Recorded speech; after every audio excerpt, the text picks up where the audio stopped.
SwayamPrabha. Digital India. Educated India.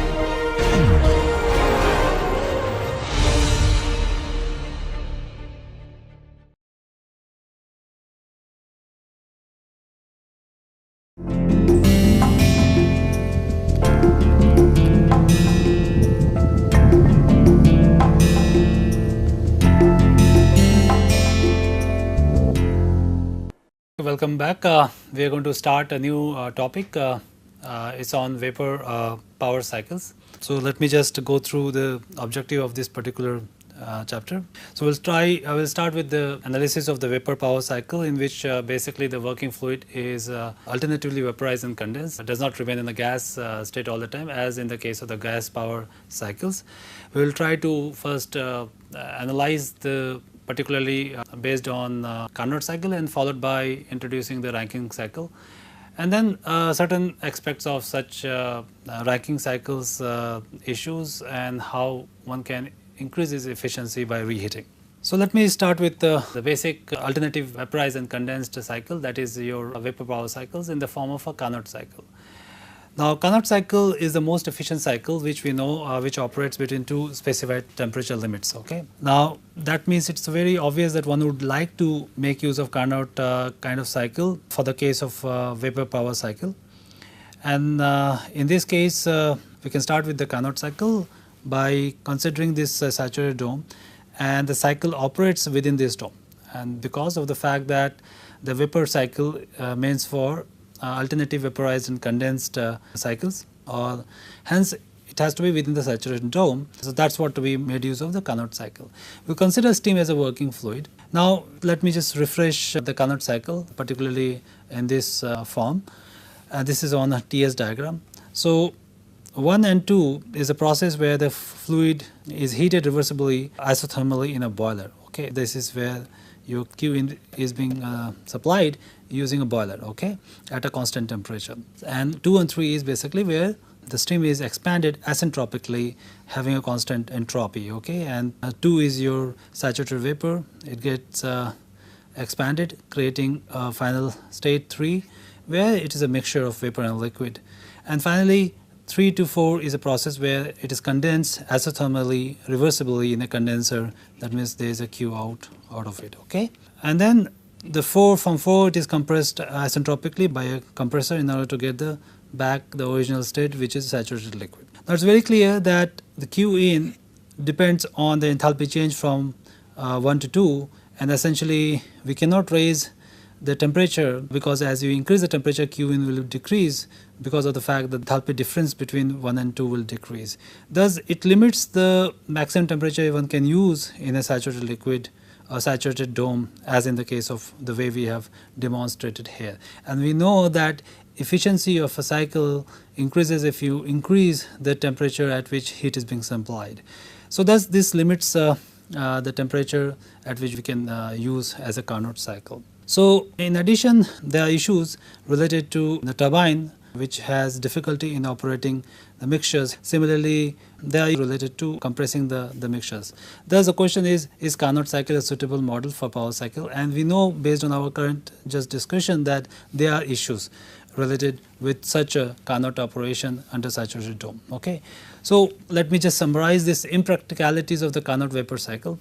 So as I already mentioned, that using Carnot cycle in saturated dome has impracticalities, and that is it limits the heat transfer to phase systems, okay, which is basically it limits the maximum temperature that can be used, and thus it has a limited thermal efficiency. Okay, and of course the turbine has issues. That means turbine cannot handle low quality steams.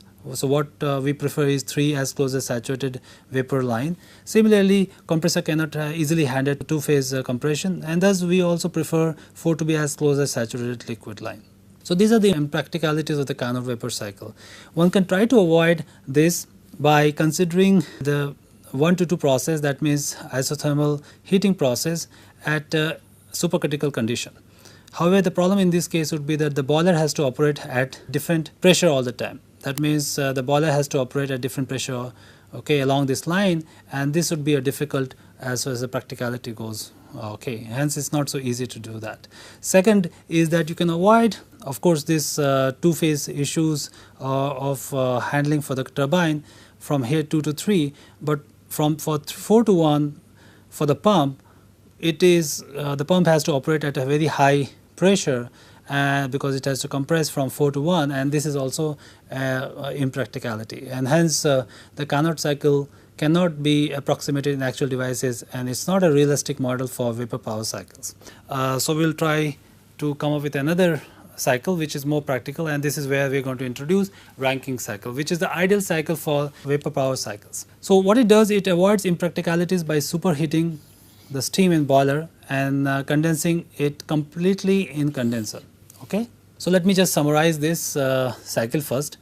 So here the 1 to 2 is your asymptotic compression in a pump, okay, followed by a constant pressure heat addition in a boiler, followed by your asymptotic expansion in a turbine, okay, which is 3 to 4, followed by as a constant pressure heat rejection in a condenser. Okay, one can describe this process on a TS diagram, and let me describe this first. So we'll start with one, which is this. Okay, so the one condition is saturated liquid. Okay, it enters the pump, and where it is centropically compressed to the operating pressure, okay, which is this. So this is the boiler pressure. Okay, so it reaches up to 2, that means 2 is at a boiler pressure, this is at boiler pressure. Okay, and water enters the boiler as a compressed liquid at 2 and leaves as a superheated vapor. So this becomes superheated, so this is your superheated. Okay, here the turbine expands asymptotically such that the P and T of the steam drops and reaches a two-phase system. So the 4 is a two-phase system. Okay, and here 4 to 1 is the steam gets condensed at a constant pressure and it leaves as saturated liquid to the pump at 1. Okay, so this is at saturated liquid. So naturally 4 to 1 is the work pump in, and this is a W turbine out, and this is your Q in the boiler, Q out from the condenser. So this is the summary of the Rankine cycle involved in this. Okay, so now we can consider the energy balances for each particular devices involved in the Rankine cycle. Considering it to be steady state flow devices, one can simply write these energy balance equations and consider each particular device. So for the case of pump, considering it to be adiabatic, okay, the work here is simply the enthalpy change between 2 and 1. So that is how the work of the pump in. The boiler, there is no work involved in that. Okay, there is no boundary work, no other work. So your Q in is simply the enthalpy change between 3 and 2. Okay. Turbine, of course, is also adiabatic, and in this case in idealized condition, and this is your turbine work out, which is nothing but your enthalpy change between 3 and 4. Condenser, there is no work involved in that, and hence Q out is simply the enthalpy change between 4 and 1. Okay. So now one can also make use of these balances as well as the overall information on the work net and calculate the thermal efficiency. So we know the thermal efficiency is nothing but the W net out divided by Q in. Based on the energy balance is nothing but 1 minus Q out by Q in. Now W net is simply Q in minus Q out is nothing but W turbine out minus W pump in. Okay. So based on the information available, one can plug in this and calculate the thermal efficiency of the Rankine cycle. Okay. Now what we discussed as of now is only the idealized Rankine cycle, but we know the irreversibilities are associated with such Rankine cycle, and the fact that many the devices involve irreversibility. So we'll just try to understand the deviation of the actual vapor cycle from the idealized Rankine cycle. So here the solid line is your idealized cycle, and the dashed line is basically the cycle containing irreversibility. So from 1 to 2, there is a deviation from the idealized or isentropic process, okay, because of the irreversibility in the pump, and similarly there could be a pressure drop in the boiler, and thus it may not be constant temperature within the saturated dome condition. Similarly, there could be irreversibility in the turbine, and hence it may not be isentropic, so that's why it follows this dashed line, and similarly there could be a pressure drop in the condenser. Based on simply the irreversibility associated with the pump and turbine, one can come up with a more simplified diagram on TS, where we just consider the irreversibility here, where from 1 and 1 2a represent the actual path because of the irreversibility, and 2s represent the isentropic path for the pump. Okay. Similarly, 3 4s is your isentropic expansion for the case of idealized turbine, and 3 4a is for the case of actual turbine, and due to the irreversibility it will follow this dashed line. Okay. So one can also utilize this information in the form of isentropic efficiency, which will quantify this deviation.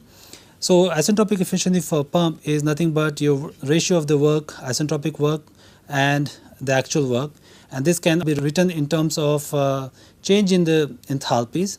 Okay. Similarly, for the case of turbine, it will be opposite.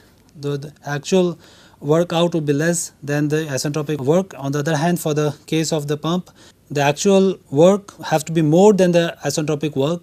So that means your etas P and etas taus are going to be less than 1, and this can be related to the changes in the enthalpies. Okay. Now we have already discussed the fact that we can increase the efficiency of such cycle if we can increase the temperature at which the heat is being supplied, or decrease the temperature at which heat is taken out from the condenser, and if it's supplied at a higher temperature in the boiler.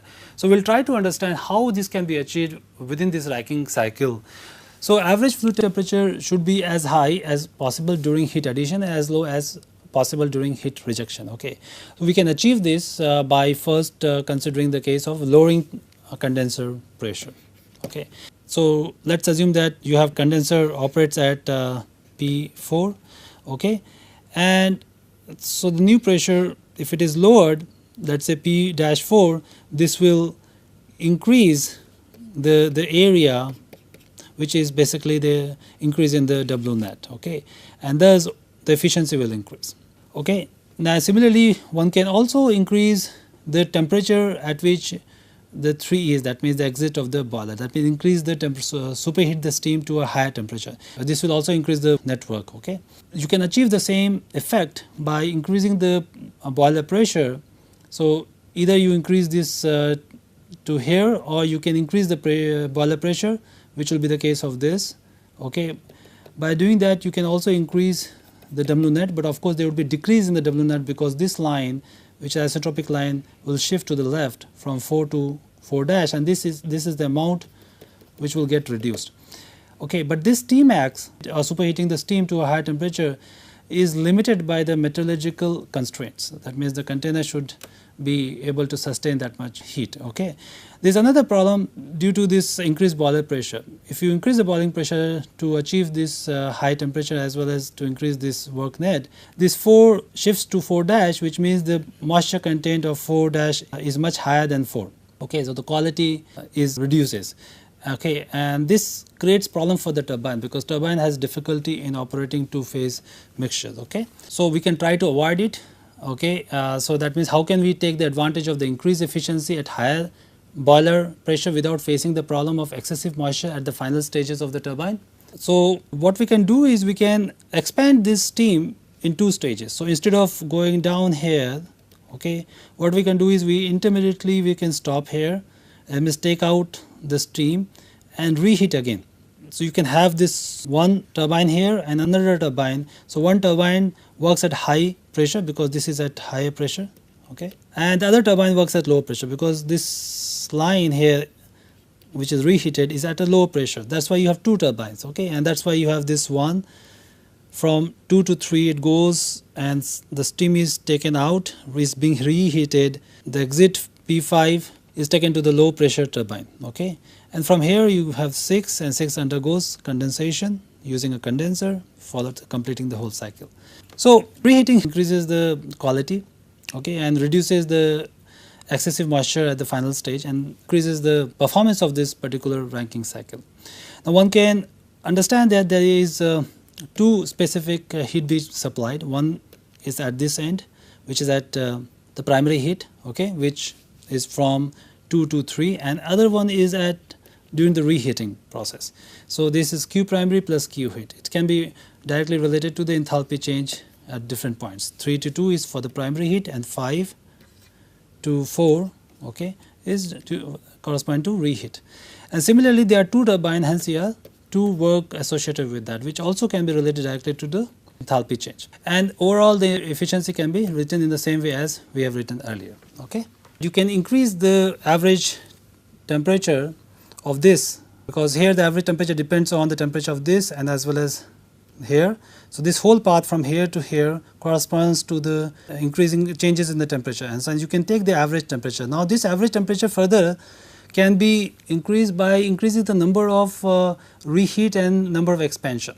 So this is an idealized or kind of a limiting case where the T average is quite high, and which essentially means the efficiency will be quite high for this case. So for this you will have to increase the number of expansion and reheat stages, okay, in order to have very high temperature during reheat. Okay, or this is basically from the basic concept that we need higher average temperature of where the heat is being supplied. Okay, so that will be the end of this lecture. So we'll be looking at regenerative vapor power cycle and other analysis of this Rankine power cycle, okay, in the next lecture. We will also consider something called cogeneration in the next lecture. So I will see you in the next lecture.